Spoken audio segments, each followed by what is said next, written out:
കൂട്ടുകാരെ എല്ലാവർക്കും നമസ്കാരം. എല്ലാവരും ഹാപ്പിയാണ്, എല്ലാവരും സുഖമായിട്ടിരിക്കുന്നു.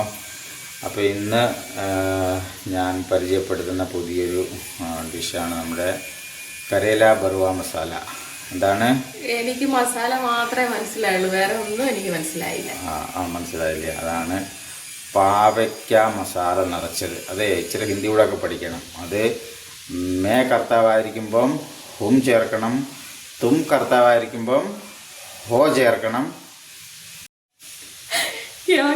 ശ്രീകോത്തിൽ ആനയൊന്നുമല്ല, എന്നെ ഹിന്ദി പഠിപ്പിക്കാൻ എന്നോട് മലയാളത്തിൽ പറഞ്ഞാൽ മതി.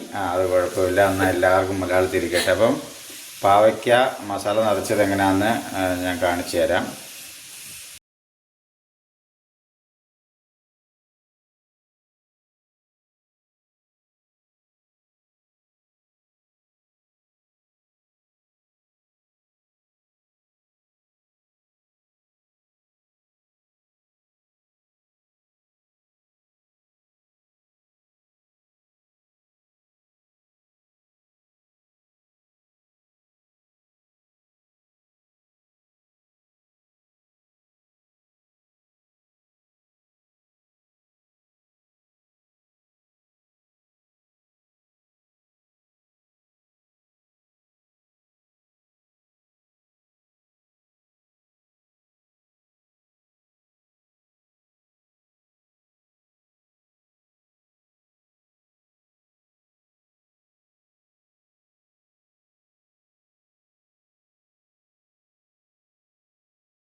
കൂട്ടുകാരെ, നമ്മുടെ പാവയ്ക്ക മസാല റെഡി ആയിട്ടുണ്ട്. അപ്പോൾ എല്ലാവരും ട്രൈ ചെയ്യുക, എല്ലാവർക്കും ഇഷ്ടപ്പെടും.